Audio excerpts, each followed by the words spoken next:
sun died out beyond the horizon, I had but one thought.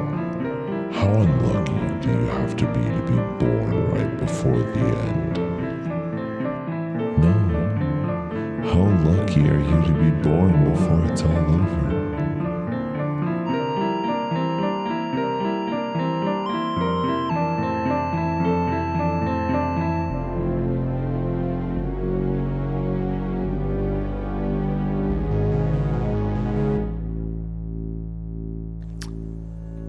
It's been a fear from the start that YouTube would die off. No one knew how long this crazy phenomenon of a platform was going to last.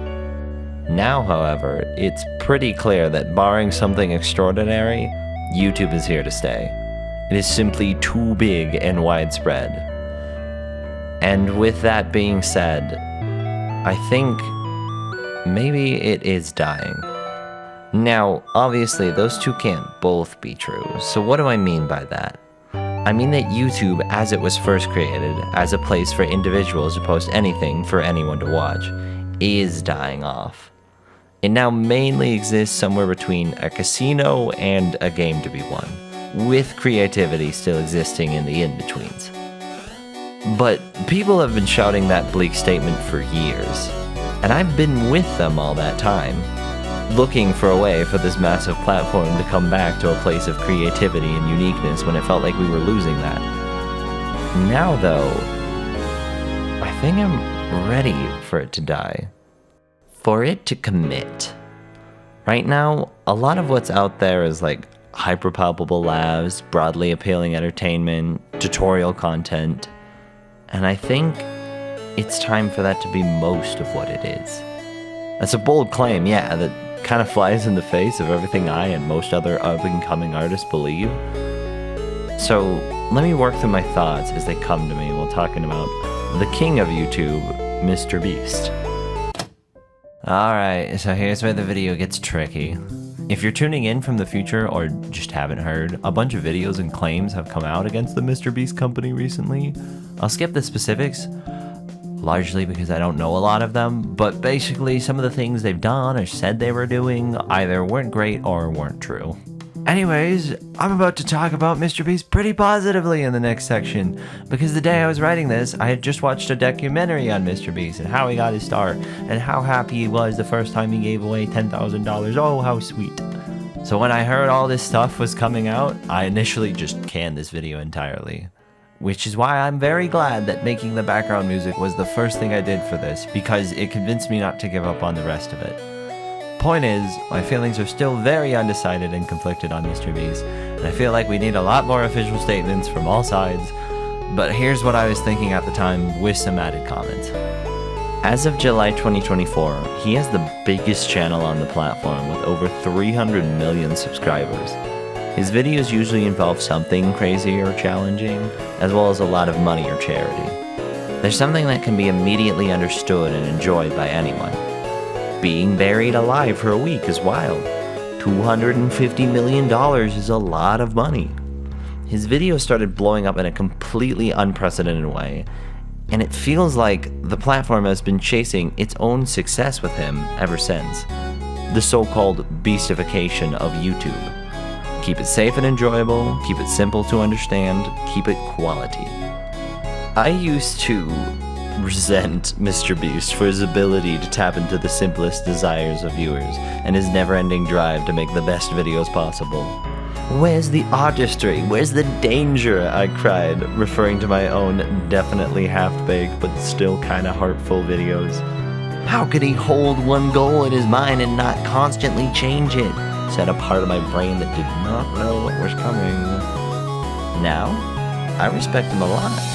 He's committed to improving everything he can about his channel and his videos like no one else is. Not only that, but he really does seem like he wants to do good.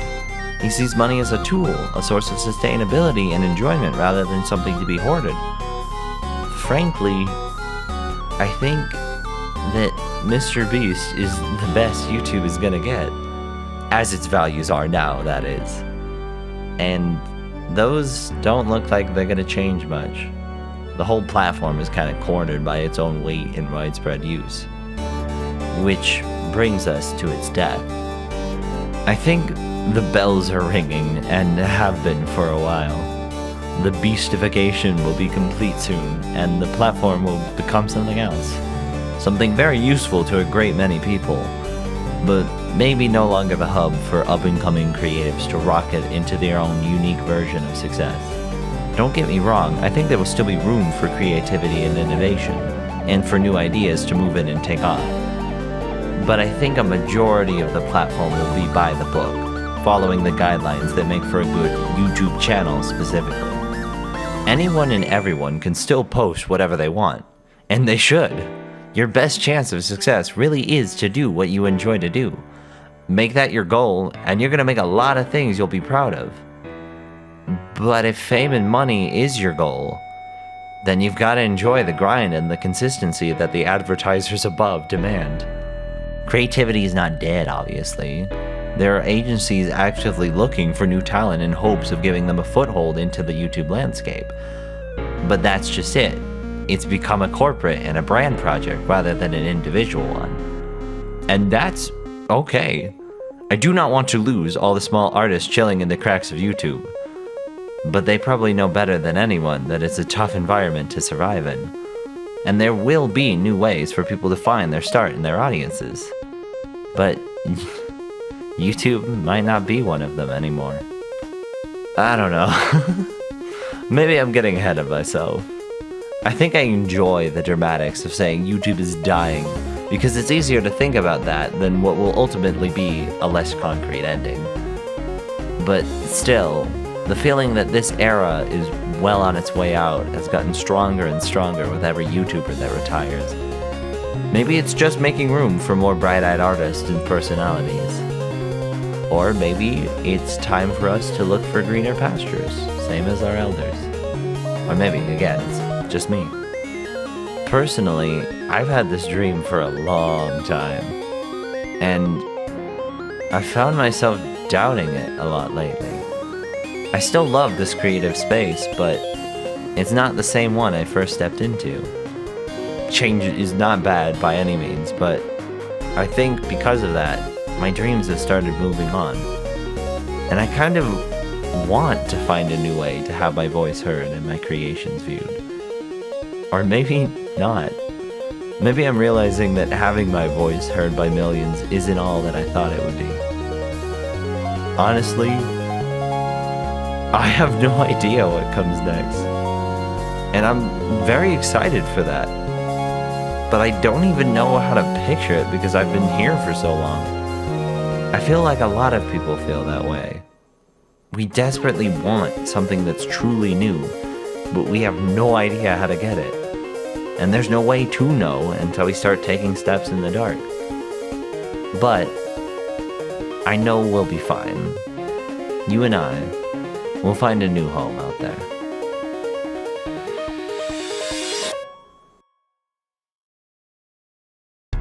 However, I didn't say I was quite done yet. There's still a little of the original life left in this platform, and I still haven't quite moved on from this dream. In September, I'll have been doing this for 9 years.